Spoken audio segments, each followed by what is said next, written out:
पूर्ण होने पर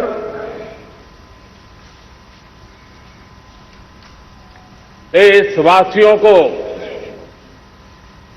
अनेक अनेक शुभकामनाएं, बहुत बहुत बधाई। न सिर्फ हिंदुस्तान का हर कोना, लेकिन दुनिया के हर कोने में आज किसी न किसी रूप में भारतीयों के द्वारा या भारत के प्रति अपार प्रेम रखने वालों के द्वारा विश्व के हर कोने में यह हमारा तिरंगा आन बान शान के साथ लहरा रहा है। मैं विश्व भर में फैले हुए भारत प्रेमियों को, भारतीयों को आजादी के इस अमृत महोत्सव की बहुत बहुत बधाई देता हूं। आज का ये दिवस ऐतिहासिक दिवस है। एक पुण्य पड़ाव, एक नई राह, एक नए संकल्प और नए सामर्थ्य के साथ कदम बढ़ाने का ये शुभ अवसर है।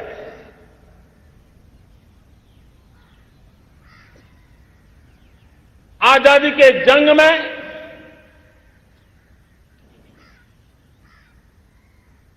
गुलामी का पूरा कालखंड संघर्ष में बीता है। हिंदुस्तान का कोई कोना ऐसा नहीं था, कोई काल ऐसा नहीं था जब देशवासियों ने सैकड़ों सालों तक गुलामी के खिलाफ जंग न किया हो, जीवन न खपाया हो, यातनाएं न झेली हो, आहुति न दी हो। आज हम सब देशवासियों के लिए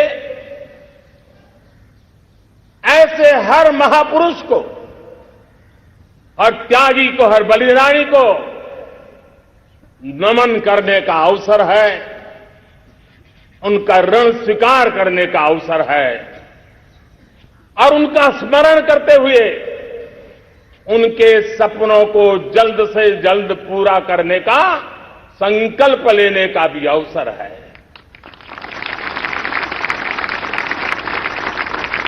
हम सभी देशवासी कृतज्ञ हैं पूज्य बापू के, नेताजी सुभाष चंद्र बोस के, बाबा साहब आंबेडकर के, वीर सावरकर के, जिन्होंने कर्तव्य पथ पर जीवन को खपा दिया। कर्तव्य पथ ही उनका जीवन पथ रहा। यह देश कृतज्ञ है मंगल पांडे, तात्या टोपे, भगत सिंह, सुखदेव, राजगुरु, चंद्रशेखर आजाद, अशफाक उल्लाह खान, राम प्रसाद बिस्मिल, अनगिनत ऐसे हमारे क्रांतिवीरों ने अंग्रेजों की हुकूमत की नींव हिला दी थी।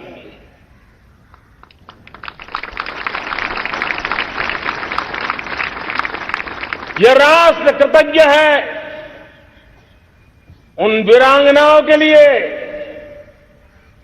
रानी लक्ष्मीबाई हो, झलकारी बाई, दुर्गा भाभी, रानी गाइदिन्लियो, रानी चेन्नम्मा, बेगम हजरत महल, वेलू निचियार भारत की नारी शक्ति क्या होती है, भारत की नारी शक्ति का संकल्प क्या होता है, भारत की नारी त्याग और बलिदान की क्या पराकाष्ठा कर सकती है, वैसी अनगिनत वीरांगनाओं का स्मरण करते हुए हर हिंदुस्तानी गर्व से भर जाता है।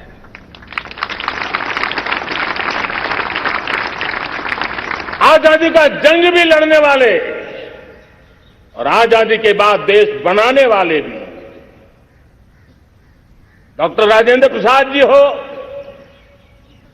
नेहरू जी हो, सरदार वल्लभ भाई पटेल, श्यामा प्रसाद मुखर्जी, लाल बहादुर शास्त्री, दीनदयाल उपाध्याय, जयप्रकाश नारायण, राम मनोहर लोहिया, आचार्य विनोबा भावे, नानाजी देशमुख, सुब्रमण्यम भारती, अनगिनत ऐसे महापुरुषों को आज नमन करने का अवसर है। जब आजादी के जंग की चर्चा करते हैं तो हम उन जंगलों में जीने वाले हमारे आदिवासी समाज का भी गौरव करना हम नहीं भूल सकते हैं। भगवान बिरसा मुंडा,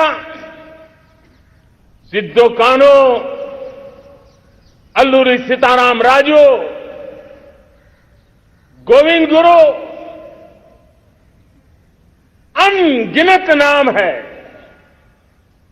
जिन्होंने आजादी के आंदोलन की आवाज बन करके दूर सुदूर जंगलों में भी मेरे आदिवासी भाई बहनों में, माताओं में, युवकों में मातृभूमि के लिए जीने मरने की प्रेरणा जगाई। ये देश का सौभाग्य रहा है कि आजादी के जंग के कई रूप रहे हैं और उसमें एक रूप वो भी था जिसमें नारायण गुरु हो, स्वामी विवेकानंद हो, महर्षि अरविंदो हो, गुरुदेव रविंद्रनाथ टैगोर हो, ऐसे अनेक महापुरुष हिंदुस्तान के हर कोने में, हर कान में भारत की चेतना को जगाते रहे, भारत को चेतनवंत बनाते रहे। अमृत महोत्सव के दौरान देश ने पूरे एक साल से हम देख रहे हैं, 2021 में दांडी यात्रा से प्रारंभ हुआ, स्मृति दिवस को संवरते हुए हिंदुस्तान के हर जिले में, हर कोने में देशवासियों ने आजादी के अमृत महोत्सव के लक्षावधि कार्यक्रम किए हैं। शायद इतिहास में इतना विशाल, व्यापक, लंबा एक ही मकसद का उत्सव मनाया गया हो, वो शायद एक पहली घटना हुई होगी। और हिंदुस्तान के हर कोने में उन सभी महापुरुषों को याद करने का प्रयास किया गया जिनको किसी न किसी कारणवश इतिहास में जगह न मिली या उनको भुला दिया गया था।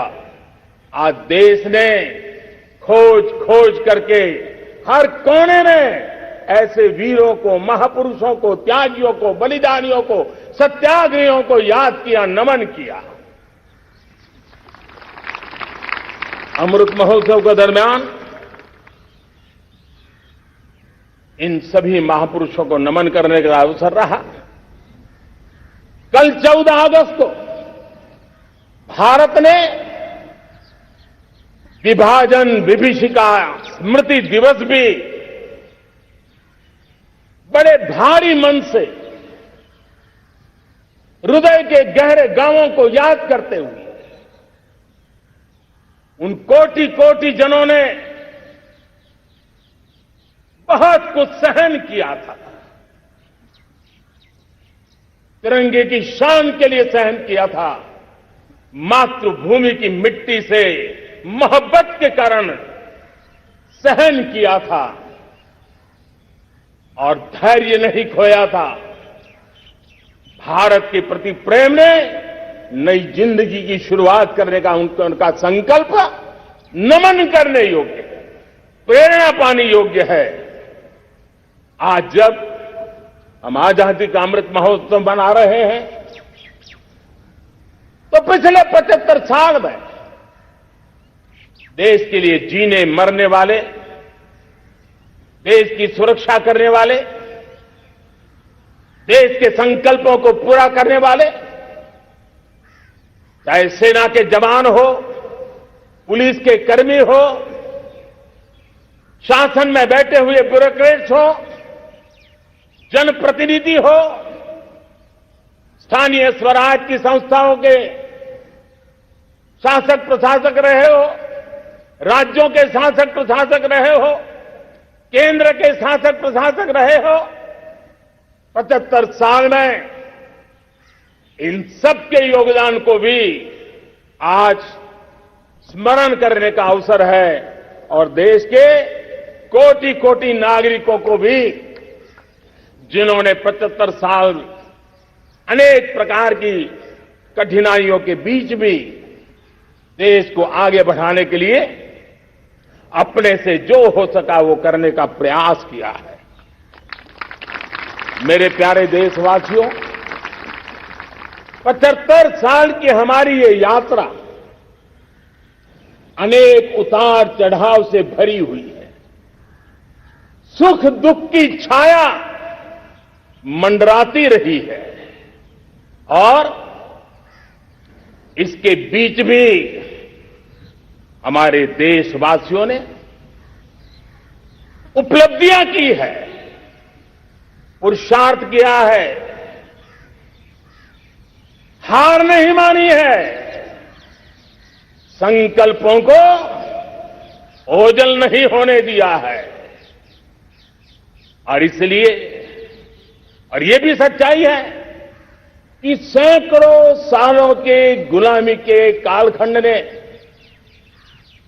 भारत के मन को, भारत के मानवीय की भावनाओं को गहरे घाव किए थे, गहरी चोटें पहुंचाई थी, लेकिन उसके भीतर एक जिद भी थी, एक जिजीविषा भी थी, एक जुनून भी था, एक जोम भी था।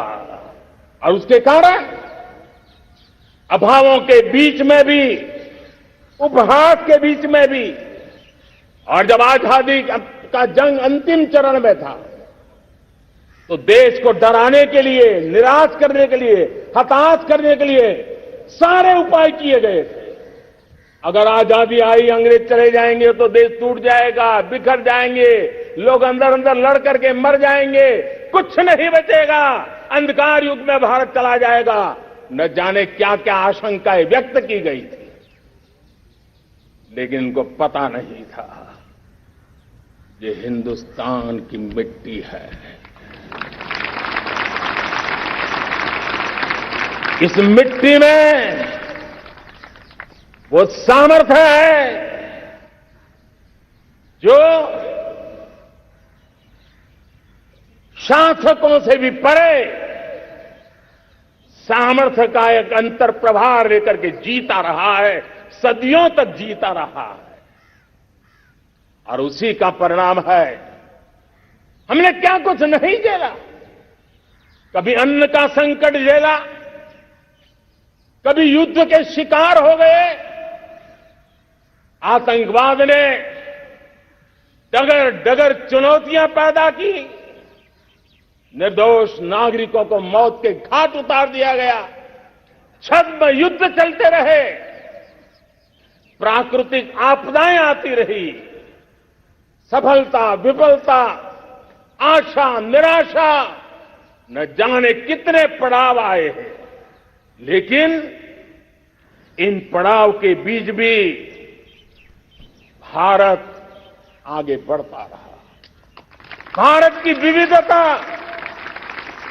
जो औरों को भारत के लिए बोझ लगती थी, वो भारत की विविधता ही भारत की एक अनमोल शक्ति है, शक्ति का एक अटूट प्रवाह है।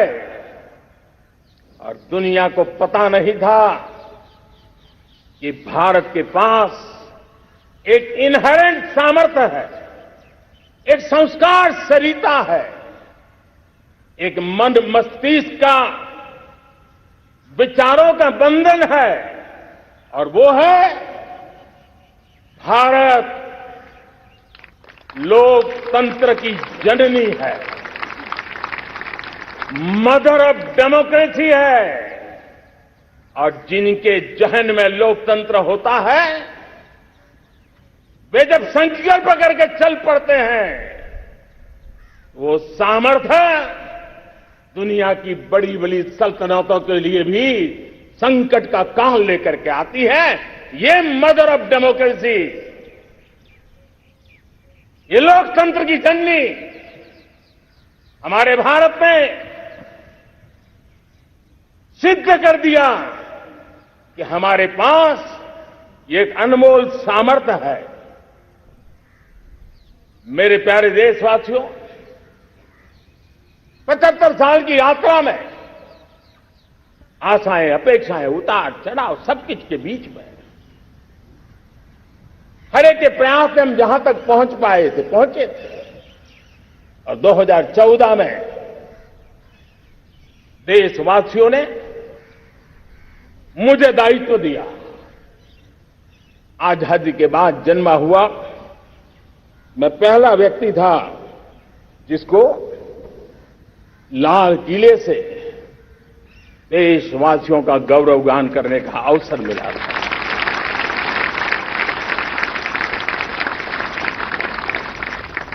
लेकिन मेरे दिल में जो भी आप लोगों से सीखा हूं, जितना आप लोगों को जान पाया हूं मेरे देशवासियों, आपके सुख दुख को समझ पाया हूं, देश की आशा अपेक्षाओं के भीतर वो कौन सी आत्मा बसती है, उसको जितना मैं समझ पाया हूं, उसको लेकर के मैंने अपना पूरा कालखंड देश के उन लोगों को एम्पावर करने में खपाया। मेरे दलित हो, शोषित हो, पीड़ित हो, वंचित हो, आदिवासी हो, महिला हो, युवा हो, किसान हो, दिव्यांग हो, पूरब हो, पश्चिम हो, उत्तर हो, दक्षिण हो, समुद्र का तट हो, हिमालय की कंदराएं हो, हर कोने में महात्मा गांधी का जो सपना था आखिरी इंसान की चिंता करने का, महात्मा गांधी जी की आकांक्षा थी अंतिम छोर पर बैठे हुए व्यक्ति को समर्थ बनाने की, मैंने अपने आप को उसके लिए समर्पित किया। और उन 8 साल का नतीजा और आजादी के इतने दशकों का अनुभव आज 75 साल के बाद जब अमृत काल की ओर कदम रख रहे हैं, अमृत काल की ये पहली प्रभात है, तब मैं एक ऐसे सामर्थ्य को देख रहा हूं और जिससे मैं गौरव से भर जाता हूं। देशवासियों, मैं आज देश का सबसे बड़ा सौभाग्य ये देख रहा हूं कि भारत का जनमन आकांक्षी जनमन है। एस्पिरेशनल सोसाइटी किसी भी देश की बहुत बड़ी अमानत होती है और हमें गर्व है कि आज हिंदुस्तान के हर कोने में, हर समाज के हर वर्ग में, हर तबके में आकांक्षाएं उफान पर है। देश का हर नागरिक चीजें बदलना चाहता है, बदलते देखना चाहता है, लेकिन इंतजार करने को तैयार नहीं है, अपनी आंखों के सामने देखना चाहता है, कर्तव्य से जुड़ करके करना चाहता है। वो गति चाहता है, वो प्रगति चाहता है। 75 साल में संजोए हुए सारे सपने अपने ही आंखों के सामने पूरा करने के लिए वो लालायित है, उत्साहित है, उतावला भी है। कुछ लोगों को इसके कारण संकट हो सकता है, क्योंकि जब एस्पिरेशनल सोसाइटी होती है तब सरकारों को भी तलवार की धार पे चलना पड़ता है, सरकारों को भी समय के साथ दौड़ना पड़ता है। और मुझे विश्वास है, चाहे केंद्र सरकार हो, राज्य सरकार हो, स्थानीय स्वराज की संस्थाएं हो, किसी भी प्रकार की शासन व्यवस्था क्यों न हो, हर किसी को इन एस्पिरेशनल सोसाइटी को एड्रेस करना पड़ेगा। उनकी आकांक्षाओं के लिए हम ज्यादा इंतजार नहीं कर सकते। हमारे इस एस्पिरेशनल सोसाइटी ने लंबे अरसे तक इंतजार किया है, लेकिन अब वो अपनी आने वाली पीढ़ी को इंतजार में जीने के लिए मजबूर करने को तैयार नहीं है। और इसलिए ये अमृत काल का पहली प्रभात हमें उस एस्पिरेशनल सोसाइटी की आकांक्षाओं को पूरा करने के लिए एक बहुत बड़ा सुनहरा अवसर देकर के आई है। मेरे प्यारे देशवासियों, हमने पिछले दिनों देखा है, एक और ताकत का हमने अनुभव किया है, और वो है भारत में एक सामूहिक चेतना का पुनर्जागरण हुआ है। एक सामूहिक चेतना का पुनर्जागरण आजादी के इतने संघर्ष में से जो अमृत था वो अब संजोया जा रहा है, संकलित हो रहा है, संकल्प में परिवर्तित हो रहा है, पुरुषार्थ की पराकाष्ठा जुड़ रही है और सिद्धि का मार्ग नजर आ रहा है। ये चेतना, मैं समझता हूं कि चेतना का जागरण, ये पुनर्जागरण, ये हमारी सबसे बड़ी अमानत है। और ये पुनर्जागरण देखिए, 10 अगस्त तक लोगों को पता तक नहीं होगा शायद कि देश के भीतर कौन सी ताकत है, लेकिन पिछले 3 दिन से जिस प्रकार से तिरंगे झंडे को लेकर के, तिरंगा की यात्रा लेकर के देश चल पड़ा है, बड़े बड़े सोशलिस्ट, सोशल साइंस के एक्सपर्ट्स वे भी शायद कल्पना नहीं कर सकते कि मेरे भीतर के अंदर कितने, मेरे देश के भीतर कितना बड़ा सामर्थ्य है, एक तिरंगे झंडे ने दिखा दिया है। यह पुनर्चेतना, पुनर्जागरण का पल है। ये लोग समझ नहीं पाए हैं, जब देश जनता कर्फ्यू के लिए हिंदुस्तान का हर कोना निकल पड़ता है, तब उस चेतना की अनुभूति है। जब देश ताली थाली बजा करके कोरोना वॉरियर के साथ कंधे से कंधा मिला करके खड़ा हो जाता है, तब चेतना की अनुभूति होती है। जब दिया जला करके कोरोना वॉरियर की शुभकामना देने के लिए देश निकल पड़ता है, तब उस चेतना की अनुभूति होती है। दुनिया कोरोना के कालखंड में वैक्सीन लेना या न लेना, वैक्सीन काम का है कि नहीं है, उस उलझन में जी रहा था। उस समय मेरे देश के गांव गरीब भी 200 करोड़ डोज दुनिया को चौंका देने वाला काम करके दिखा देते हैं। यही चेतना है, यही सामर्थ्य है। इस सामर्थ्य ने आज देश को एक नई ताकत दी है। मेरे प्यारे भाइयों बहनों, तीसरा एक महत्वपूर्ण सामर्थ्य मैं देख रहा हूं, जैसे एस्पिरेशनल सोसाइटी, जैसे पुनर्जागरण, वैसे ही आजादी के इतने दशकों के बाद पूरे विश्व का भारत की तरफ देखने का नजरिया बदल चुका है। विश्व भारत की तरफ गर्व से देख रहा है, अपेक्षा से देख रहा है। समस्याओं का समाधान भारत की धरती पर दुनिया खोजने लगी है। दोस्तों, विश्व का ये बदलाव, विश्व की सोच में ये परिवर्तन 75 साल की हमारी अनुभव यात्रा का परिणाम है। हम जिस प्रकार से संकल्पों लेकर चल पड़े हैं, दुनिया इसे देख रही है और आखिरकार विश्व भी उम्मीदें लेकर के जी रहा है। उम्मीदें पूरे करने का सामर्थ्य कहां पड़ा है, वो उसे दिखने लगा है। मैं इसे त्रिशक्ति के रूप में देखता हूं, तीन सामर्थ्य के रूप में देखता हूं। और ये त्रिशक्ति है एस्पिरेशन की, पुनर्जागरण की और विश्व की उम्मीदों की। और इसे पूरा करने के लिए हम जानते हैं दोस्तों, आज दुनिया में एक विश्वास जगने में मेरे देशवासियों की बहुत बड़ी भूमिका है। 130 करोड़ देशवासियों ने कई दशकों के अनुभव के बाद स्थिर सरकार का महत्व क्या होता है, राजनीतिक स्थिरता का महत्व क्या होता है, पॉलिटिकल स्टेबिलिटी दुनिया में किस प्रकार की ताकत दिखा सकती है, नीतियों में कैसा सामर्थ्य होता है, उन नीतियों पर विश्व का कैसे भरोसा बनता है, ये भारत ने दिखाया है और दुनिया भी इसे समझ रही है। और हम जब राजनीतिक स्थिरता हो, नीतियों में गतिशीलता हो, निर्णयों में तेजी हो, सर्वव्यापकता हो, सर्वसमावेशकता हो, तो विकास के लिए हर कोई भागीदार बनता है।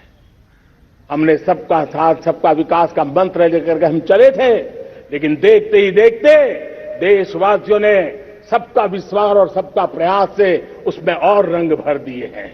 और इसलिए हमने देखा है हमारी सामूहिक शक्ति को, हमारे सामूहिक सामर्थ्य को हमने देखा है।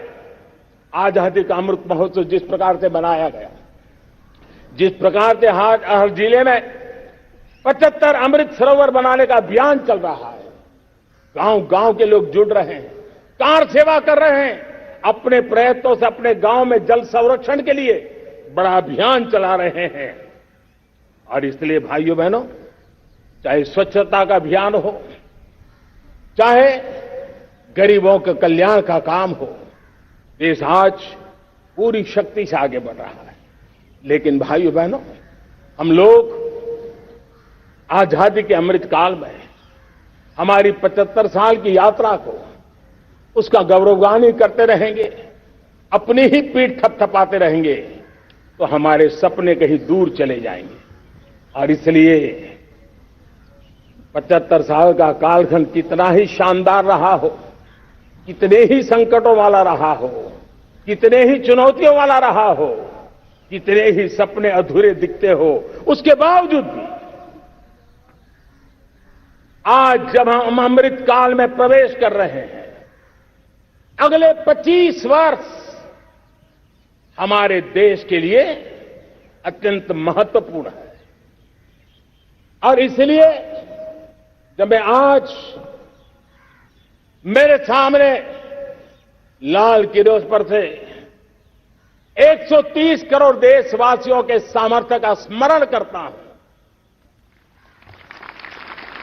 उनके सपनों को देखता हूं, उनके संकल्पों की अनुभूति करता हूं, तो साथियों मुझे लगता है आने वाले 25 साल के लिए हमें उस पंच प्राण पर अपनी शक्ति को केंद्रित करनी होगी, अपने संकल्पों को केंद्रित करना होगा, अपने सामर्थ्य को केंद्रित करना होगा।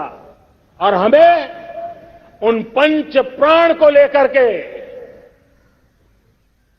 2047 जब आजादी के 100 साल होंगे, आजादी के दीवानों के सारे सपने पूरे करने का जिम्मा उठा करके चलना होगा।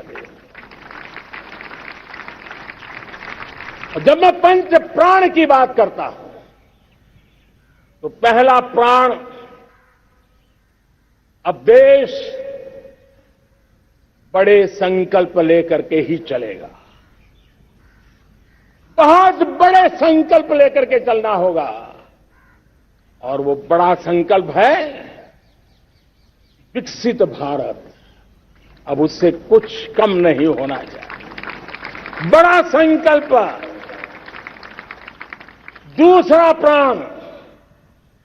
दूसरा प्राण है किसी भी कोने में हमारे मन के भीतर, हमारे आदतों के भीतर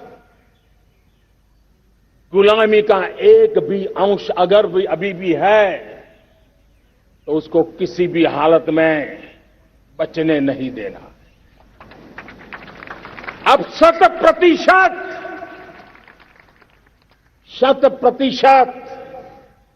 सैकड़ों साल की गुलामी ने जहां हमें जकड़ कर रखा है, हमारे मनोभाव को बांध करके रखा हुआ है, हमारी सोच में विकृतियां पैदा करके रखी है, हमें गुलामी की छोटी सी छोटी चीज भी कहीं नजर आती है, हमारे भीतर नजर आती है, हमारे आसपास नजर आती है, हमें उससे मुक्ति पानी ही होगी।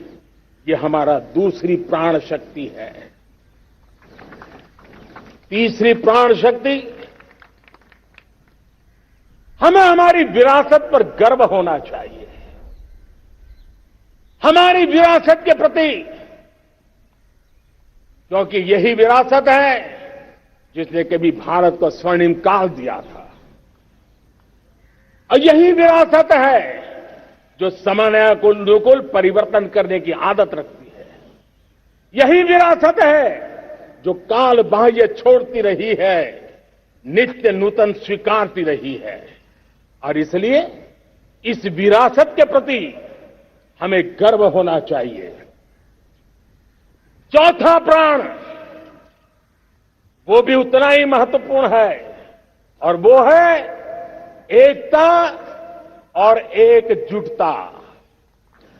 130 करोड़ देशवासियों में एकता, न कोई अपना न कोई पराया। एकता की ताकत एक भारत श्रेष्ठ भारत के सपनों के लिए हमारा चौथा प्राण है। और पांचवा प्राण है नागरिकों का कर्तव्य। नागरिकों का कर्तव्य जिसमें प्रधानमंत्री भी बाहर नहीं होता है, मुख्यमंत्री भी बाहर नहीं होता है, वो भी नागरिक है। नागरिकों का कर्तव्य, यह हमारे आने वाली 25 साल के सपनों को पूरा करने के लिए एक बहुत बड़ी प्राण शक्ति है। मेरे प्यारे देशवासियों, जब सपने बड़े होते हैं,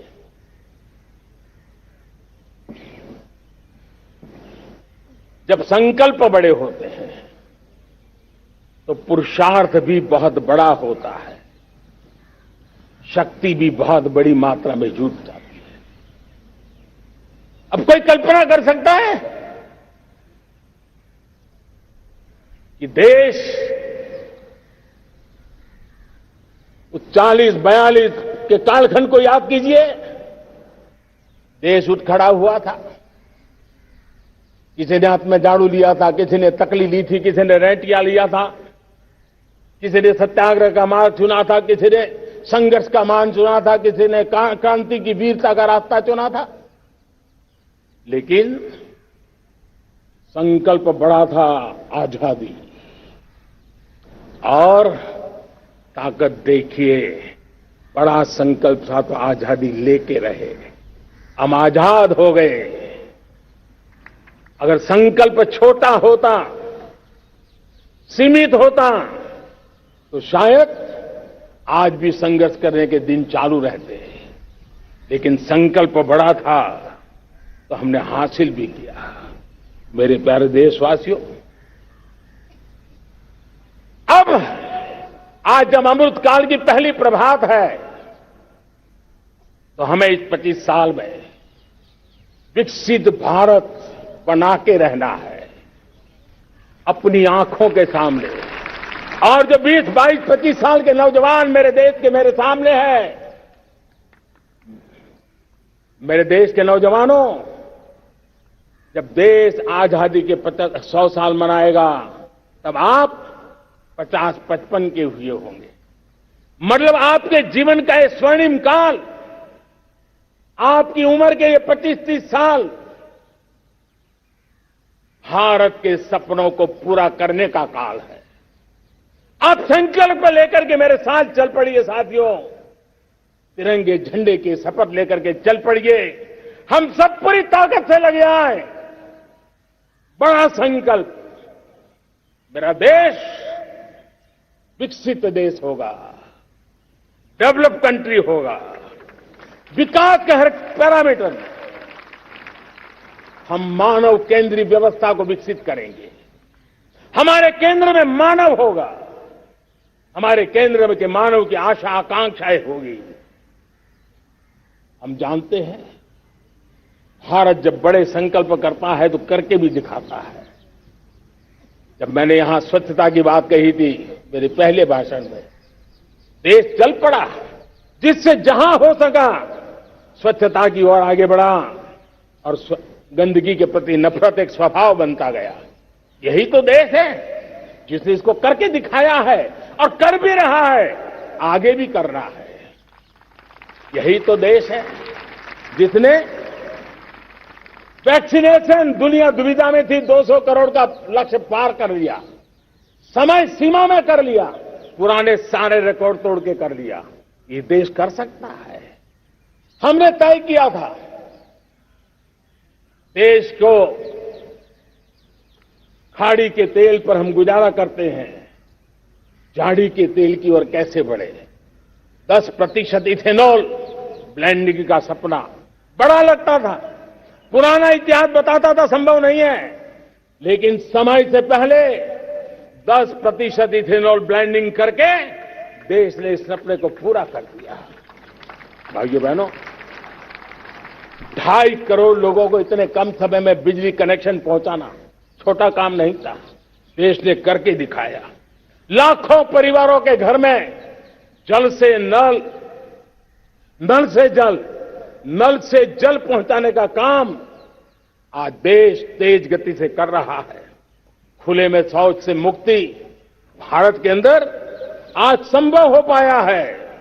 मेरे प्यारे देशवासियों, अनुभव कहता है कि एक बार हम सब संकल्प लेकर के चल पड़े तो हम निर्धारित लक्ष्यों को पार कर सकते हैं। रिन्यूएबल एनर्जी का लक्ष्य हो, देश में नए मेडिकल कॉलेज बनाने का इरादा हो, डॉक्टरों की तैयारी करवानी हो, हर क्षेत्र में पहले से गति बहुत बड़ी है। और इसलिए मैं कहता हूं, अब आने वाले 25 साल बड़े संकल्प के हो। यही हमारा प्राण, वही हमारा प्रण भी होना चाहिए। दूसरी बात मैंने कही है, उस प्राण शक्ति की मैंने चर्चा की है कि गुलामी की मानसिकता। देश की सोचिए भाइयों, कब तक दुनिया हमें सर्टिफिकेट बांटती रहेगी? कब तक दुनिया के सर्टिफिकेट पर हम गुजारा करेंगे? क्या हम अपने मानक नहीं बनाएंगे? क्या 130 करोड़ का देश अपने मानकों को पार करने के लिए पुरुषार्थ नहीं कर सकता है? हमें किसी भी हालत में औरों के जैसा दिखने की कोशिश करने की जरूरत नहीं है। हम जैसे हैं वैसे, लेकिन सामर्थ्य के साथ खड़े होंगे, ये हमारा मिजाज होना चाहिए। हमें गुलामी से मुक्ति चाहिए। हमारे मन के भीतर दूर दूर 7 समंदर के नीचे भी गुलामी का तत्व नहीं बच रहना चाहिए। और मैं आशा देखता हूं, जिस प्रकार से नई राष्ट्रीय शिक्षा नीति बनी है, जिस मंथन के साथ बनी है, कोटि कोटि लोगों के विचार प्रवाह को संकलित करते हुए बनी है, और भारत की धरती की जमीन से जुड़ी हुई शिक्षा नीति बनी। रसखस हमारी धरती के मिले हैं। हमने जो कौशल्य पर बल दिया है, ये एक ऐसा सामर्थ्य है जो हमें गुलामी से मुक्ति की ताकत देगा। हमने देखा है, कभी कभी तो हमारी टैलेंट भाषा के बंधनों में बन जाती है। ये गुलामी की मानसिकता का परिणाम है। हमें हमारे देश की हर भाषा पे गर्व होना चाहिए। वो हमें भाषा आती हो या ना आती हो, लेकिन मेरे देश की भाषा है, मेरे पूर्वजों ने दुनिया को दी हुई ये भेंट सौगात है, हमें गर्व होना चाहिए। मेरे साथियों, आज डिजिटल इंडिया का रूप हम देख रहे हैं, स्टार्टअप देख रहे हैं। कौन लोग हैं? ये वो टैलेंट है जो टियर 2, टियर 3 सिटी में किसी गांव गरीब के परिवार में बसे हुए लोग हैं। ये हमारे नौजवान है जो आज नई नई खोज के साथ दुनिया के सामने आ रहे हैं। गुलामी की मानसिकता हमें उसे तिलांजलि देनी पड़ेगी, अपने सामर्थ्य पर भरोसा करना होगा। दूसरी एक बात जो मैंने कही, तीसरी मेरी प्राण शक्ति की बात है, वो है हमारी विरासत पर हमें गर्व होना चाहिए। जब हम अपनी धरती से जुड़ेंगे, जब हम अपनी धरती से जुड़ेंगे, तभी तो ऊंचा उड़ेंगे।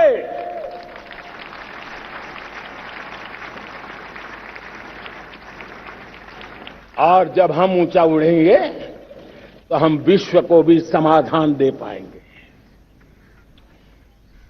हमने देखा है, जब हम अपनी चीजों पे गर्व करते हैं, आज दुनिया होलिस्टिक हेल्थ केयर की चर्चा कर रही है, लेकिन जब होलिस्टिक हेल्थ केयर की चर्चा करती है तो उसकी नजर भारत के योग पर जाती है, भारत के आयुर्वेद पर जाती है, भारत की होलिस्टिक लाइफस्टाइल के पर जाती है। ये हमारी विरासत है, हम जो दुनिया को दे रहे हैं। दुनिया आज उससे प्रभावित हो रही है। अब हमारी ताकत देखिए, हम वो लोग हैं जो प्रकृति के साथ जीना जानते हैं, प्रकृति को प्रेम करना जानते हैं। आज विश्व पर्यावरण की जो समस्याओं से जूझ रहा है, हमारे पास वो विरासत है। ग्लोबल वार्मिंग की समस्याओं के समाधान का रास्ता हम लोगों के पास है, हमारे पूर्वजों ने दिया हुआ है। जब हम लाइफस्टाइल की बात करते हैं, एनवायरमेंट फ्रेंडली लाइफस्टाइल की बात करते हैं, हम लाइफ मिशन की बात करते हैं, तो दुनिया का ध्यान आकर्षित करते हैं। हमारे पास एक सामर्थ्य है। हमारा बड़ा धान, मोटा धान, मिलेट, हमारे यहां तो घर घर की चीज रही है। ये हमारी विरासत है। हमारे छोटे किसानों के परिश्रम से छोटी छोटी जमीन के टुकड़ों में फलने फूलने वाली हमारे धान, आज दुनिया अंतर्राष्ट्रीय स्तर पर मिलेट ईयर मनाने के लिए आगे बढ़ रही है। मतलब हमारी विरासत को आज दुनिया, हम उस पर गर्व करना सीखे। हमारे पास दुनिया को बहुत कुछ देना है। हमारे फैमिली वैल्यूज, विश्व के सामाजिक तनाव की जब चर्चा हो रही है, व्यक्तिगत तनाव की चर्चा होती है तो लोगों को योग दिखता है, सामूहिक तनाव की बात होती है तब भारत की पारिवारिक व्यवस्था दिखती है। संयुक्त परिवार की एक पूंजी सदियों से हमारी माताओं बहनों के त्याग बलिदान के कारण परिवार नाम की जो व्यवस्था विकसित हुई, ये हमारी विरासत है। इस विरासत पर हम गर्व कैसे करें? हम तो वो लोग हैं जो जीव में भी शिव देखते हैं। हम वो लोग हैं जो नर में नारायण देखते हैं। हम वो लोग हैं जो नारी तो नारायणी कहते हैं। हम वो लोग हैं जो पौधे में परमात्मा देखते हैं। हम वो लोग हैं जो नदी को मां मानते हैं। हम वो लोग हैं जो हर कंकर में शंकर देखते हैं। यह हमारा सामर्थ्य है। हर नदी में मां का रूप देखते हैं। पर्यावरण की इतनी व्यापकता, विशालता, ये हमारा गौरव। हम विश्व के सामने जब खुद गर्व करेंगे तो दुनिया करेगी। भाइयों बहनों, हम वो लोग हैं जिसने दुनिया को वसुधैव कुटुंबकम का मंत्र दिया। हम वो लोग हैं जो दुनिया को कहते हैं एकम सत विप्रहा बदो वदंती। आज जो होलियर देन दाव का जो संकट चल रहा है, तुझसे बड़ा मैं हूं, ये जो तनाव का कारण बना हुआ है, दुनिया को एकम सत विप्रादा बहुधा वदंती का ज्ञान देने वाली विरासत हमारे पास है। जो कहते हैं सत्य एक है, जानकार लोग उसको अलग अलग तरीके से कहते हैं। ये गौरव हमारा है। हम लोग हैं जो कहते हैं यत पिंडे तद ब्रह्मांडे। कितनी बड़ी सोच है। जो ब्रह्मांड में है वो हर जीव मात्र में है। यत पिंडे तद ब्रह्मांडे, ये कहने वाले हम लोग हैं। हम वो लोग हैं जितने दुनिया का कल्याण देखा है। हम जन कल्याण से जग कल्याण के राही रहे हैं। जन कल्याण से जग कल्याण की राह पर चलने वाले हम लोग जब दुनिया की कामना करते हैं तब कहते हैं सर्वे अपनी सुखिनो संतु सर्वे संतु निरामया। सबके सुख की बात, सबके आरोग्य की बात करना, ये हमारी विरासत है। और इसलिए हम बड़ी शान के साथ हमारी इस विरासत का गर्व करना सीखें। ये प्राण शक्ति है हमारी, जो हमें 25 साल के सपनों पूरा करने के लिए जरूरी है। उसी प्रकार से मेरे प्यारे देशवासियों, एक और महत्वपूर्ण विषय है एकता, एकजुटता। इतने बड़े देश को, उसकी विविधता को हमें सेलिब्रेट करना है। इतने पंथ परंपराएं, ये हमारे आन बान शान है। कोई नीचा नहीं, कोई ऊंचा नहीं है, सब बराबर है। कोई मेरा नहीं, कोई पराया नहीं, सब अपने हैं। ये भाव एकता के लिए बहुत जरूरी है। घर में भी एकता की नींव तभी रखी जाती है जब बेटे बेटी एक समान हो। अगर बेटे बेटी एक समान नहीं होंगे तो एकता के मंत्र नहीं गूंज सकते हैं। जेंडर इक्वलिटी हमारी एकता के लिए पहली शर्त। जब हम एकता की बात करते हैं, अगर हमारे एक ही पैरामीटर हो, एक ही मानदंड हो, जिस मानदंड को हम कहें इंडिया फर्स्ट, मैं जो कुछ भी कर रहा हूं, जो भी सोच रहा हूं, जो बोल रहा हूं, इंडिया फर्स्ट के अनुकूल है, एकता का रास्ता खुल जाएगा। दोस्त, हमें एकता से बांधने का वो मंत्र है, हमें इसको पकड़ना है।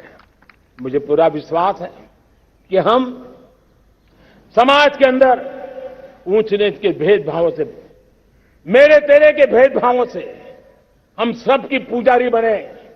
श्रमेव जयते कहते हैं हम, श्रमिक का सम्मान, ये हमारा स्वभाव होना चाहिए। लेकिन भाइयों बहनों, मैं लाल किले से मेरी एक पीड़ा और कहना चाहता हूं। ये दर्द मैं कहे बिना नहीं रह सकता। मैं जानता हूं कि शायद लाल किले का विषय नहीं हो सकता है, लेकिन मेरे भीतर का दर्द मैं कहां कहूंगा। देशवासियों के सामने नहीं कहूंगा तो कहां कहूंगा। और वो है, किसी न किसी कारण से हमारे अंदर एक ऐसी विकृति आई है, हमारी बोलचाल में, हमारे व्यवहार में, हमारे कुछ शब्दों में, हम नारी का अपमान करते हैं।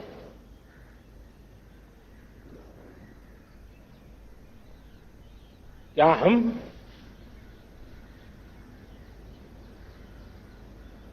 स्वभाव से, संस्कार से, रोजमर्रा की जिंदगी में नारी को अपमानित करने वाली हर बात से मुक्ति का संकल्प ले सकते हैं?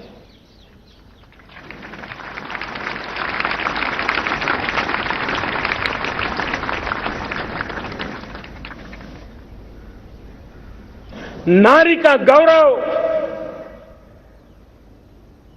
राष्ट्र के सपने पूरे करने में बहुत बड़ी पूंजी बनने वाला है। ये सामर्थ्य मैं देख रहा हूं और इसलिए मैं इस बात का आग्रही हूं। मेरे प्यारे देशवासियों, मैं 5वीं प्राण शक्ति की बात करता हूं और वो 5वीं प्राण शक्ति है नागरिक का कर्तव्य। दुनिया में जिन जिन देशों ने प्रगति की है, जिन जिन देशों ने कुछ अचीव किया है, व्यक्तिगत जीवन में भी जिसने अचीव किया है, कुछ बातें उभर करके सामने आती हैं। एक, अनुशासित जीवन। दूसरा, कर्तव्य के प्रति समर्पण। व्यक्ति की जीवन की सफलता हो, समाज की हो, परिवार की हो, राष्ट्र की हो, ये मूलभूत मार्ग है, ये मूलभूत प्राण शक्ति है। और इसलिए हमें कर्तव्य पर बल देना ही होगा।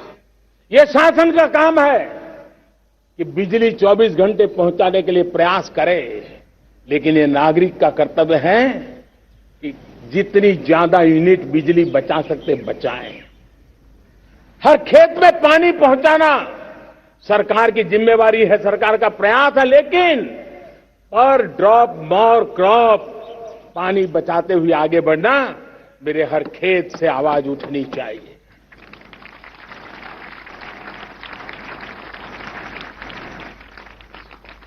केमिकल मुक्त खेती, ऑर्गेनिक फार्मिंग, प्राकृतिक खेती, ये हमारा कर्तव्य है।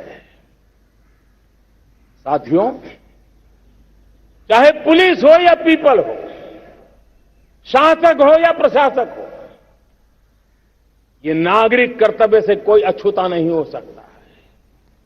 हर कोई अगर नागरिक के कर्तव्यों को निभाएगा तो मुझे विश्वास है कि हम इच्छित लक्ष्य को प्राप्त करने में समय से पहले सिद्धि प्राप्त कर सकते हैं। मेरे प्यारे देशवासियों, आज महर्षि अरविंदो की जन्म जयंती भी है। मैं उस महापुरुष के चरणों में नमन करता हूं, लेकिन हमें उस महापुरुष को याद करना होगा जिन्होंने कहा था, स्वदेशी से स्वराज, स्वराज से सुराज। ये उनका मंत्र है। हम सबको सोचना होगा कि हम कब तक दुनिया के और लोगों पर निर्भर रहेंगे। क्या हमारे देश का अन्न की आवश्यकता हो, हम आउटसोर्स कर सकते हैं क्या? जब देश ने तय कर लिया कि हमारा पेट हम खुद भरेंगे, देश ने करके दिखाया कि नहीं दिखाया? एक बार संकल्प लेते हैं तो होता है दोस्त। और इसलिए आत्मनिर्भर भारत, ये हर नागरिक का, हर सरकार का, समाज के हर इकाई का ये दायित्व बन जाता है। ये आत्मनिर्भर भारत, ये सरकारी एजेंडा, सरकारी कार्यक्रम नहीं है। ये समाज का जन आंदोलन है जिसे हमें आगे बढ़ाना है। मेरे साथियों, आज जब ये बात हमने सुनी, आजादी के 75 साल के बाद जिस आवाज को सुनने के लिए हमारे कान तरस रहे थे, 75 साल के बाद वो आवाज सुनाई दी है। 75 साल के बाद लाल किले पर से तिरंगे को सलामी देने का काम पहली बार मेड इन इंडिया तोप ने किया है। हिंदुस्तानी होगा जिसको ये बात आवाज, उसे नई प्रेरणा, ताकत नहीं दी। भाई बहनों, मैं आज मेरे देश के सेना के जवानों का हृदय से अभिनंदन करना चाहता हूं। मेरी आत्मनिर्भर की बात को संगठित स्वरूप में, साहस के स्वरूप में मेरी सेना के जवानों ने, सेना नायकों ने जिस जिम्मेवारी के साथ कंधे पे उठाया है, मैं उनको जितनी सैल्यूट करूं उतनी कम है दोस्तों। उनको आज मैं सलाम करता हूं, क्योंकि सेना का जवान मौत को मुट्ठी में लेकर के चलता है। मौत और जिंदगी के बीच में कोई फासला ही नहीं होता है, और तब बीच में वो डट करके खड़ा होता है। और वो मेरा सेना का जवान तय करे कि हम 300 ऐसी चीजों आप लिस्ट करते हैं जो हम विदेश से नहीं लाएंगे, हमारे देश की ये संकल्प छोटा नहीं है। मुझे इस संकल्प में भारत के आत्मनिर्भर भारत के उज्ज्वल भविष्य के वो बीज मैं देख रहा हूं जो इस सपने को वटवृक्ष में परिवर्तित करने वाले हैं। सैल्यूट, सैल्यूट मेरे सेना के अधिकारियों को, सैल्यूट।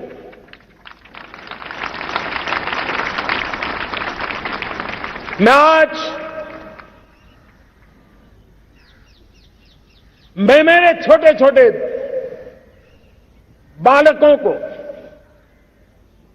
5 साल 7 साल की आयु के बालक, उनको भी सैल्यूट करना चाहता हूं, उनको भी सलाम करना चाहता हूं। जब देश के सामने चेतना जगी, मैंने सैकड़ों परिवारों से सुना है 5-5, 7 साल के बच्चे घर में कह रहे हैं कि अब हम विदेशी खिलौने से नहीं खेलते। 5 साल का बच्चा घर में विदेशी खिलौने से नहीं खेलेंगे, ये जब संकल्प करता है ना, तब आत्मनिर्भर भारत उसकी रगों में दौड़ता है। आप देखिए, पीएलआई स्कीम 1 लाख करोड़ रुपया दुनिया के लोग हिंदुस्तान में अपना नसीब आजमाने आ रहे हैं, टेक्नोलॉजी लेकर के आ रहे हैं, रोजगार के नए अवसर बना रहे हैं। भारत मैन्युफैक्चरिंग हब बनता जा रहा है, आत्मनिर्भर भारत की बुनियाद बना रहा है। आज इलेक्ट्रॉनिक गुड्स मैन्युफैक्चरिंग हो, मोबाइल फोन का मैन्युफैक्चरिंग हो, आज देश बहुत तेजी से प्रगति कर रहा है। जब हमारा ब्रह्मोस दुनिया में जाता है, कौन हिंदुस्तानी होगा जिसका मन आसमान को न छूता होगा। दोस्तों, आज हमारी मेट्रो कोचेज, हमारी वंदे भारत ट्रेन विश्व के लिए आकर्षण बन रहा है। मेरे प्यारे देशवासियों, हमें आत्मनिर्भर बनना है हमारे एनर्जी सेक्टर में। हम कब तक एनर्जी के सेक्टर में किसी और पर डिपेंडेंट रहेंगे? और हमें सोलार का क्षेत्र हो, विंड एनर्जी का क्षेत्र हो, रिन्यूएबल के और भी जो रास्ते हो, मिशन हाइड्रोजन हो, बायोफ्यूल की कोशिश हो, इलेक्ट्रिक व्हीकल पर जाने की बात हो, हमें आत्मनिर्भर बन करके इन व्यवस्थाओं को आगे बढ़ाना होगा। मेरे प्यारे देशवासियों, आज प्राकृतिक खेती भी आत्मनिर्भर का एक मार्ग है। फर्टिलाइजर से जितनी ज्यादा मुक्ति, आज देश में नैनो फर्टिलाइजर के कारखाने की नई आशा लेकर के आए हैं। लेकिन प्राकृतिक खेती, केमिकल फ्री खेती आत्मनिर्भर को ताकत दे सकती है। आज देश में रोजगार के क्षेत्र में ग्रीन जॉब के नए नए क्षेत्र बहुत तेजी से खुल रहे हैं। भारत ने नीतियों के द्वारा स्पेस को खोल दिया है। ड्रोन की बहुत दुनिया में सबसे प्रगतिशील पॉलिसी लेकर के आए हैं। हमने देश के नौजवानों के लिए नए द्वार खोल दिए हैं। मेरे प्यारे भाइयों बहनों, मैं प्राइवेट सेक्टर को भी आह्वान करता हूं, आइए हमें विश्व में छा जाना है। आत्मनिर्भर भारत का यह भी सपना है कि दुनिया को भी जो आवश्यकताएं हैं उसको पूरा करने में भारत पीछे नहीं जाएगा। हमारे लघु उद्योग हो, सूक्ष्म उद्योग हो, कुटीर उद्योग हो, जीरो डिफेक्ट, जीरो इफेक्ट, हमें उस करके हमें दुनिया में जाना होगा। हमें स्वदेशी पर गर्व करना होगा। मेरे प्यारे देशवासियों, हम बार बार लाल बहादुर शास्त्री जी को याद करते हैं। जय जवान जय किसान का उनका मंत्र आज भी देश के लिए प्रेरणा है। बाद में अटल बिहारी वाजपेयी जी ने जय विज्ञान कह करके उसमें एक कड़ी जोड़ दी थी और देश ने उसको प्राथमिकता दी थी। लेकिन अब अमृतकाल के लिए एक और अनिवार्यता है और वो है जय अनुसंधान। जय जवान, जय किसान, जय विज्ञान, जय अनुसंधान, इनोवेशन। और मुझे मेरे देश की युवा पीढ़ी में भरोसा है। इनोवेशन की ताकत देखिए। आज हमारा यूपीआई, भीम, हमारा डिजिटल पेमेंट, फिनटेक की दुनिया में हमारा स्थान। आज विश्व में रियल टाइम 40% अगर डिजिटल फाइनेंशियल का ट्रांजैक्शन होता है तो मेरे देश में हो रहा है। हिंदुस्तान ने ये करके दिखाया है। मेरे प्यारे देशवासियों, अब हम 5G के दौर की ओर कदम रख रहे हैं। बहुत दूर इंतजार नहीं करना होगा, हम कदम मिलाने वाले हैं। हम ऑप्टिकल फाइबर गांव-गांव में पहुंचा रहे हैं। डिजिटल इंडिया का सपना गांव से गुजरेगा, ये मुझे पूरी जानकारी है। आज मुझे खुशी है, हिंदुस्तान के 4 लाख कॉमन सर्विस सेंटर्स गांवों में विकसित हो रहे हैं। गांव के नौजवान बेटे बेटियां कॉमन सर्विस सेंटर चला रही हैं।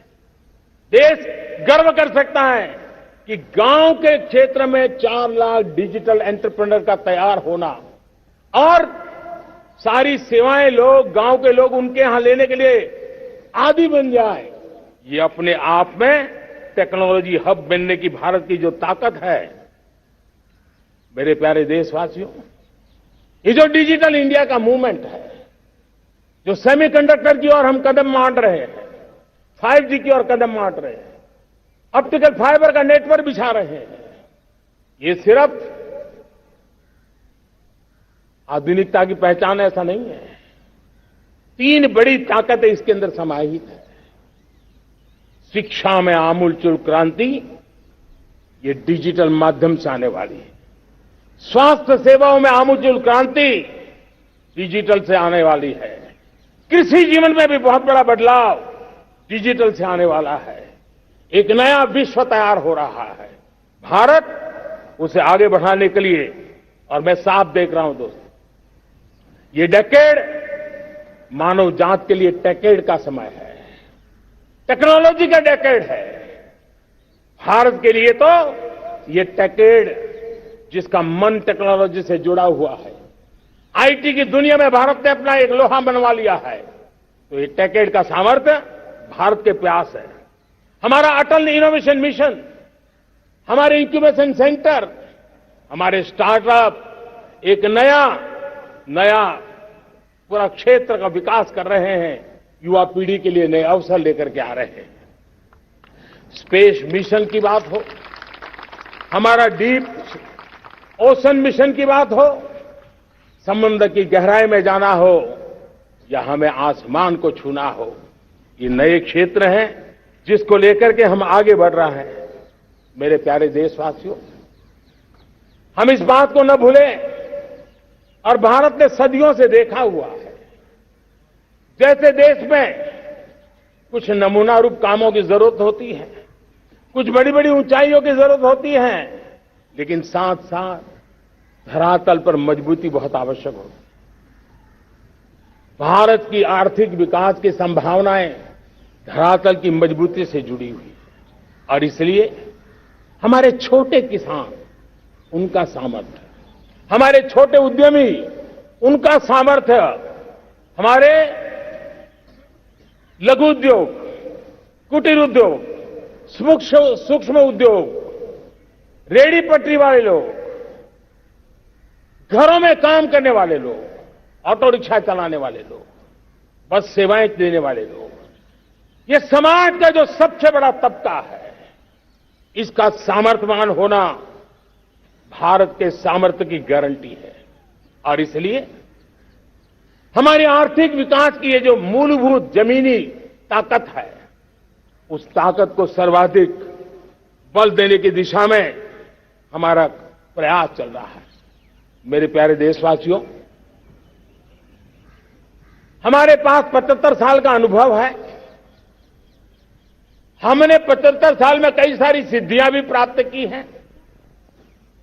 हमने 75 साल के अनुभव में नए सपने भी संजोए हैं, नए संकल्प भी लिए हैं।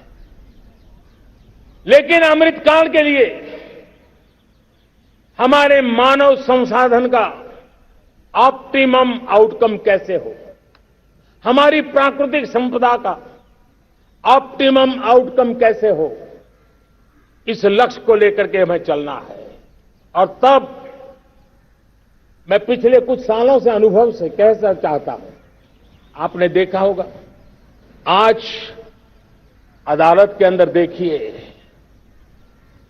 हमारी वकील के क्षेत्र में काम करने वाले हमारी नारी शक्ति किस ताकत के साथ नजर आ रही है।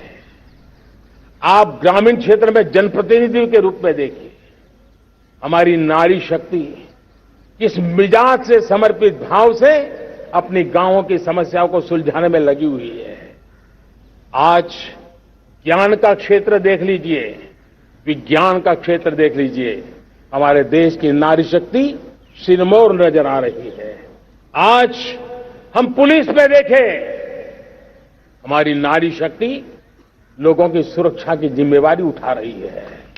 हम जीवन के हर क्षेत्र में देखें, खेलकूद का मैदान देखें या युद्ध की भूमि देखें, भारत की नारी शक्ति एक नए सामर्थ्य, नए विश्वास के साथ आगे आ रही है।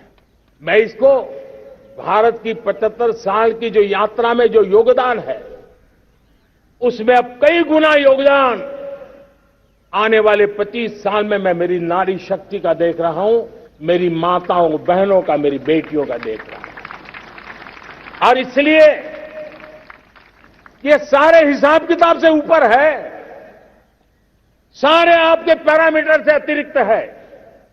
हम इस पर जितना ध्यान देंगे, हम जितने ज्यादा अवसर हमारी बेटियों को देंगे, जितनी सुविधाएं हमारी बेटियों के लिए केंद्रित करेंगे, आप देखना वो हमें बहुत कुछ लौटा करके देगी। वो देश को इस ऊंचाई पर ले जाएगी। इस अमृत काल में जो सपने पूरे करने में जो मेहनत लगने वाली है, अगर हमारी नारी शक्ति की मेहनत जुड़ जाएगी, व्यापक रूप से जुड़ जाएगी, तो हमारी मेहनत कम होगी, हमारा समय सीमा भी कम हो जाएगी, हमारे सपने और तेजस्वी होंगे, और ओजस्वी होंगे, और दैदीप्यमान होंगे। और इसलिए आइए साथियों, हम जिम्मेवारियों को लेकर आगे बढ़े। मैं आज भारत के संविधान के निर्माताओं का भी धन्यवाद करना चाहता हूं, तो उन्होंने जो हमें फेडरल स्ट्रक्चर दिया है, उसके स्पिरिट को बनाते हुए, उसकी भावनाओं का आदर करते हुए हम कंधे से कंधा मिला करके इस अमृत काल में चलेंगे, तो सपने साकार होकर के रहेंगे। कार्यक्रम भिन्न हो सकते हैं, कार्यशैली भिन्न हो सकती है, लेकिन संकल्प भिन्न नहीं हो सकते। राष्ट्र के लिए सपने भिन्न नहीं हो सकते। आइए हम एक ऐसे युग के अंदर आगे बढ़े। मुझे याद है, जब मैं गुजरात का मुख्यमंत्री था, केंद्र में हमारे विचार की सरकार नहीं थी, लेकिन मेरे गुजरात में हर जगह पे मैं एक ही मंत्र लेके चलता था कि भारत के विकास के लिए गुजरात का विकास, भारत का विकास हम कहीं पर भी हो, हम सबके मन मस्तिष्क में रहना चाहिए। हमारे देश के कई राज्य हैं जिन्होंने देश को आगे बढ़ाने में बहुत भूमिका अदा की है, नेतृत्व किया है, कई क्षेत्रों में उदाहरण काम किए हैं। ये हमारे फेडरलिज्म को ताकत देते हैं। लेकिन आज समय की मांग है कि हमें कोऑपरेटिव फेडरलिज्म के साथ साथ कोऑपरेटिव कॉम्पिटिटिव फेडरलिज्म की जरूरत है। हमें विकास की स्पर्धा की जरूरत है। हर राज्य को लगना चाहिए वो राज्य आगे निकल गया, मैं इतनी मेहनत करूंगा, मैं आगे निकल जाऊंगा। उसने ये 10 अच्छे काम किए हैं, मैं 15 अच्छे काम करके दिखाऊंगा। उसने 3 साल में पूरा किया है, मैं 2 साल में करके दिखाऊंगा। हमारे राज्यों के बीच में हमारी सर्विस, सरकार की सभी इकाइयों के बीच में वो स्पर्धा का वातावरण चाहिए जो हमें विकास की नई ऊंचाइयों पर ले जाने के लिए प्रयास करे। मेरे प्यारे देशवासियों, इस 25 वर्ष का अमृतकाल के लिए जब हम चर्चा करते हैं तब मैं जानता हूं चुनौतियां अनेक हैं, मर्यादाएं अनेक हैं, मुसीबतें भी हैं, बहुत कुछ है। हम इसको कम नहीं आंकते हैं, रास्ते खोजते हैं, लगातार कोशिश कर रहे हैं, लेकिन 2 विषयों को तो मैं यहां आज चर्चा करना चाहता हूं। चर्चा अनेक विषयों पर हो सकती है, लेकिन मैं अभी समय की सीमा के कारण 2 विषयों पर चर्चा करता हूं। और मैं मानता हूं हमारे इन सारी चुनौतियों को कारण, विकृतियों के कारण, बीमारियों के कारण इस 25 साल का अमृतकाल, उस पर शायद अगर हमने समय रहते नहीं चेते, समय रहते समाधान नहीं किए, तो वो ये विकराल रूप ले सकते हैं। और इसलिए मैं सबकी चर्चा न करते हुए 2 पर जरूर चर्चा करना चाहता हूं। एक है भ्रष्टाचार, दूसरा है भाई भतीजावाद, परिवारवाद। भारत जैसे लोकतंत्र में जहां लोग गरीबी से जूझ रहे हैं, जब ये तरफ से देखते हैं कि एक तरफ वो लोग हैं जिनके पास रहने के लिए जगह नहीं है, दूसरी पर वो तरह लोग हैं जिनको अपना चोरी किया हुआ माल रखने के लिए जगह नहीं है, ये स्थिति अच्छी नहीं है। और इसलिए हमें भ्रष्टाचार के खिलाफ पूरी ताकत से लड़ना है। पिछले 8 वर्षों में डायरेक्ट बेनिफिट ट्रांसफर के द्वारा आधार, मोबाइल, इन सारे आधुनिक व्यवस्थाओं का उपयोग करते हुए 2 लाख करोड़ रुपए जो गलत हाथों में जाते थे, उसको बचा करके देश की भलाई के लिए काम लगाने में हम सफल हुए हैं। जो लोग पिछली सरकारों में बैंकों को लूट लूट करके भाग गए, उनकी संपत्तियां जब्त कर करके वापस लाने की कोशिश कर रहे हैं। कईयों को जेलों में जीने के लिए मजबूर करके रखा हुआ है। हमारी कोशिश है जिन्होंने देश को लूटा है उनको लौटाना पड़े, वो स्थिति हम पैदा करेंगे। भाइयों बहनों, अब भ्रष्टाचार के खिलाफ मैं साफ देख रहा हूं कि हम एक निर्णायक कालखंड में कदम रख रहे हैं। बड़े बड़े चमरबंदी भी बच नहीं पाएंगे। इस मिजाज के साथ भ्रष्टाचार के खिलाफ एक निर्णायक कालखंड में अब हिंदुस्तान कदम रख रहा है। और मैं लाल किले की प्राचीर से बड़ी जिम्मेवारी के साथ कह रहा हूं। और इसलिए भाइयों बहनों, भ्रष्टाचार दीमक की तरह देश को खोखला कर रहा है।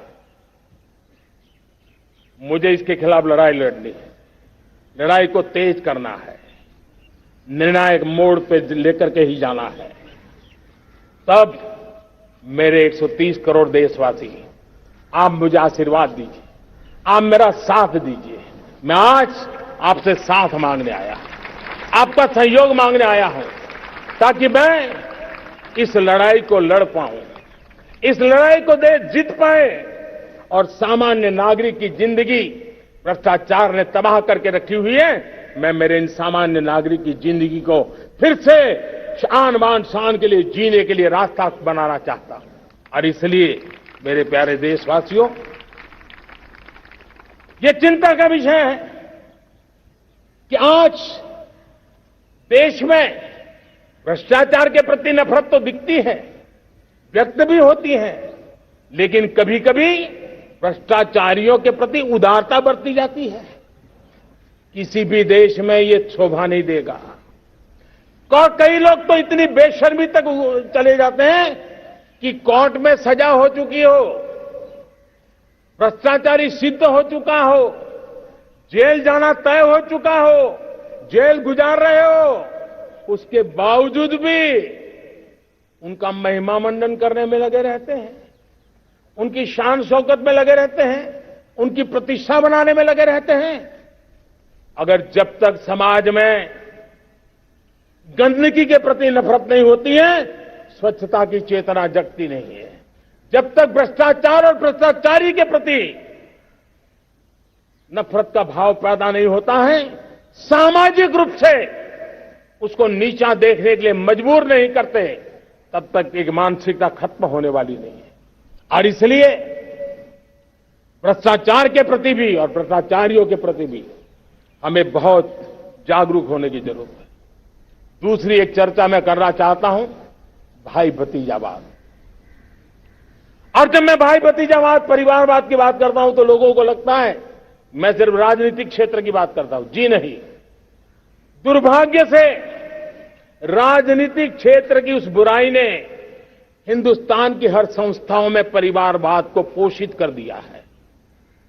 परिवारवाद हमारी अनेक संस्थाओं को अपने में लपेटे हुए है और उसके कारण मेरे देश की टैलेंट को नुकसान होता है, मेरे देश के सामर्थ्य को नुकसान होता है। जिनके पास अवसर की संभावनाएं हैं वो परिवारवाद, भाई भतीजे के बाद बाहर रह जाता है। भ्रष्टाचार का भी कारण ये भी एक बन जाता है ताकि उसका कोई भाई भतीजे के कार्य आसरा नहीं है तो लगता है चलो भाई कहीं से खरीद करके के जगह बना लूं।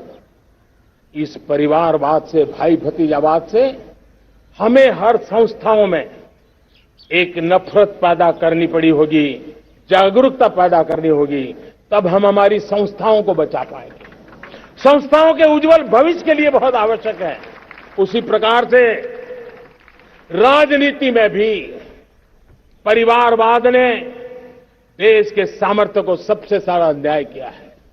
परिवारवादी राजनीति परिवार की भलाई के लिए होती है, उसको देश की भलाई से कोई लेना देना नहीं होता है। और इसलिए लाल किले की प्राचीर से तिरंगे झंडे के आन बान शान के नीचे भारत के संविधान का स्मरण करते हुए मैं देशवासियों को खुले मन से कहना चाहता हूं, आइए हिंदुस्तान के राजनीति के शुद्धिकरण के लिए भी, हिंदुस्तान की सभी संस्थाओं के शुद्धिकरण के लिए भी हमें देश को इस परिवारवादी मानसिकता से मुक्ति दिला करके योग्यता के आधार पर देश को आगे ले जाने की ओर बढ़ना होगा। यह अनिवार्यता है, वरना हर किसी का मन कुंठित रहता है कि मैं उसके लिए योग्य था, मुझे नहीं मिला क्योंकि मेरा कोई चाचा, मामा, पिता, दादा, दादी, नाना, नानी कोई वहां थे नहीं। ये मनस्थिति किसी भी देश के लिए अच्छी नहीं। मेरे देश के नौजवानों, मैं आपके उज्जवल भविष्य के लिए, आपके सपनों के लिए, मैं भाई भतीजावाद के खिलाफ लड़ाई में आपका साथ चाहता हूं। परिवारवादी राजनीति के खिलाफ लड़ाई में मैं आपका साथ चाहता हूं। ये संवैधानिक जिम्मेवारी मानता हूं मैं, ये लोकतंत्र की जिम्मेवारी मानता हूं मैं, ये लाल किले के प्राचीर से कही गई बात की ताकत में मानता हूं और इसलिए मैं आज आपका अवसर चाहता हूं।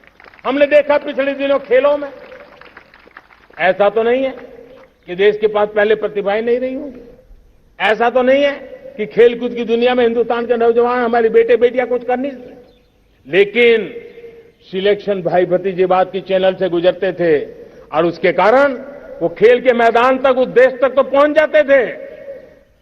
जीत हार से उन्हें लेना देना नहीं था, लेकिन जब ट्रांसपेरेंसी आई, योग्यता के आधार पर खिलाड़ियों का चयन होने लगा, पूर्ण पारदर्शिता से खेल के मैदान में सामर्थ्य का सम्मान होने लगा, आज देखिए दुनिया में खेल के मैदान में भारत का तिरंगा फहरता है, भारत का राष्ट्रगान गाया जाता है, गर्व होता है और परिवारवाद से मुक्ति होती है, भाई भतीजावाद से मुक्ति होती है, तो ये नतीजे आते हैं। मेरे प्यारे देशवासियों, ये ठीक है, चुनौतियां बहुत हैं। अगर इस देश के सामने करोड़ों संकट है तो करोड़ों समाधान भी है, और मेरा 130 करोड़ देशवासियों पर भरोसा है। 130 करोड़ देशवासी निर्धारित लक्ष्य के साथ, संकल्प के प्रति समर्पण के साथ, जब 130 करोड़ देशवासी एक कदम आगे रखते हैं ना, तो हिंदुस्तान 130 करोड़ कदम आगे बढ़ जाता है। इस सामर्थ्य को लेकर के हमने आगे बढ़ना है। इस अमृत काल में, जब ये अमृत काल की पहली बेला है, पहली प्रभात है, हमें आने वाले 25 साल को एक पल भी भूलना नहीं है। एक एक दिन, समय का प्रत्येक क्षण, जीवन का प्रत्येक कण मातृभूमि के लिए जीना, और तभी आजादी के दीवानों को हमारी सच्ची श्रद्धांजलि होगी। तभी 75 साल तक देश को यहां तक पहुंचाने में जिन जिन लोगों ने योगदान किया, उनका पुण्य स्मरण हमें काम आएगा। मैं देशवासियों से आग्रह करते हुए, नई संभावनाओं को संजोते हुए, नए संकल्पों को पार करते हुए, आगे बढ़ने का विश्वास लेकर के आज अमृत काल का आरंभ करते हैं। आजादी का अमृत महोत्सव अब अमृत काल की दिशा में पलट चुका है, आगे बढ़ चुका है। तब इस अमृत काल में सबका प्रयास अनिवार्य है। सबका प्रयास ही परिणाम लाने वाला है। टीम इंडिया की भावना ही देश को आगे बढ़ने वाली है। 130 करोड़ देशवासियों की ये टीम इंडिया एक टीम के रूप में आगे बढ़ करके सारे सपनों को साकार करेंगी। इसी पूरे विश्वास के साथ मेरे साथ बोलिए, जय हिंद, जय हिंद, जय हिंद। भारत माता की, भारत माता की, भारत माता की। वंदे वंदे वंदे। बहुत बहुत धन्यवाद।